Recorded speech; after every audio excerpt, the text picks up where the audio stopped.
Oh. Oh, wow.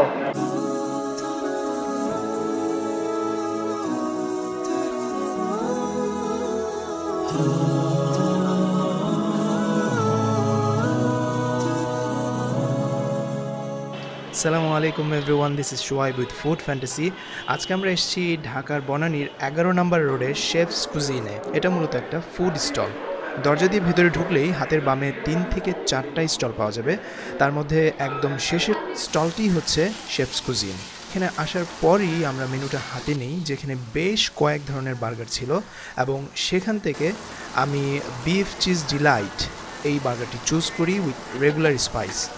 সাথে আরও order করি ওরিও মিল্কশেক।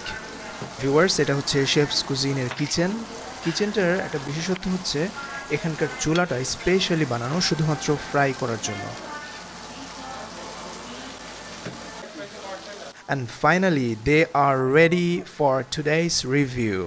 এটার উপরে দেখা যাচ্ছে অনেকগুলো তিল, পাশাপাশি এখানে আরও দেখা যাচ্ছে চিজ প্লাস লেটুস, বিফ, এখানে আছে কিছুটা টমেটো, অ্যান্ড এখানে একটা কাঠি আছে, but this is not ingredients.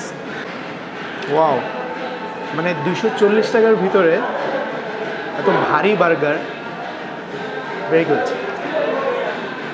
Viewers, দেখতে পাচ্ছেন চতুর্দিক দিয়ে ইনগ্রেডিয়েন্টসগুলো গড়িয়ে গড়িয়ে পড়ছে। So I should not wait, it will go into my mouth.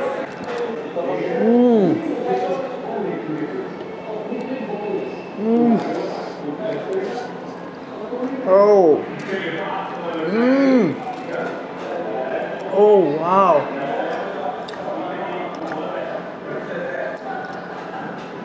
It's amazing.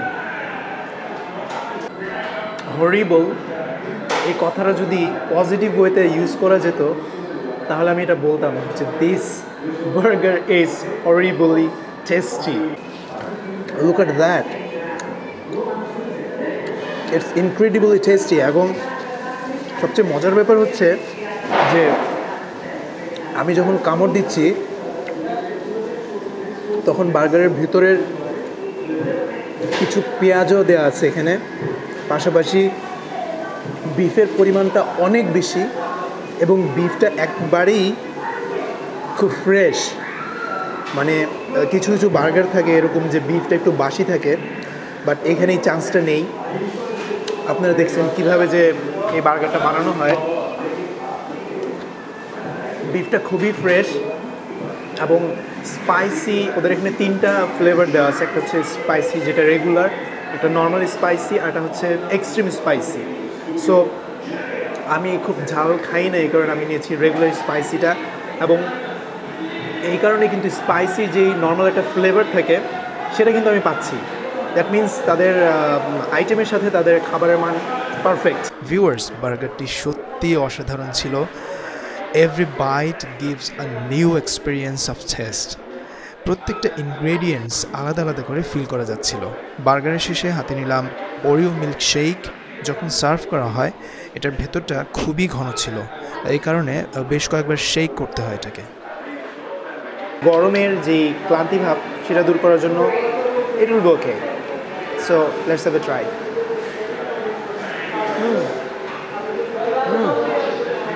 O viewers, দেখতে দেখতে আমরা ভিডিও একদম শেষ পর্যায়ে চলে এসেছি। তবে যাবার আগে কয়েকটি কথা আমার মনে হচ্ছে আপনাদের জানানো উচিত। সেটা হচ্ছে আমরা ফুড ফ্যান্টাসি টিম কিন্তু আমরা নিজেরাই উদ্যোগী হয়ে বাংলাদেশের বিভিন্ন খাবার, হোক সেটা স্ট্রিট ফুড কিংবা রেস্টুরেন্ট ফুড, যেটা আমাদের কাছে মনে হয়েছে যে এই খাবারগুলো দেখতে খুব সুন্দর কিংবা খেতেও সুন্দর, এবং যেই খাবারগুলো যদি ইউটিউবের চ্যানেলে আসে এবং বাইরের কোনো কান্ট্রির মানুষ দেখে এবং বাংলাদেশের ফুড সম্পর্কে তারা যদি আইডিয়া না থাকে, হোপ যে এই ভিডিও দেখে তারা বুঝতে পারবে যে বাংলাদেশের মানুষ ফুডের ক্ষেত্রে কত দূরে এগিয়েছে। সো ভিউয়ার্স, আজকে এ পর্যন্তই।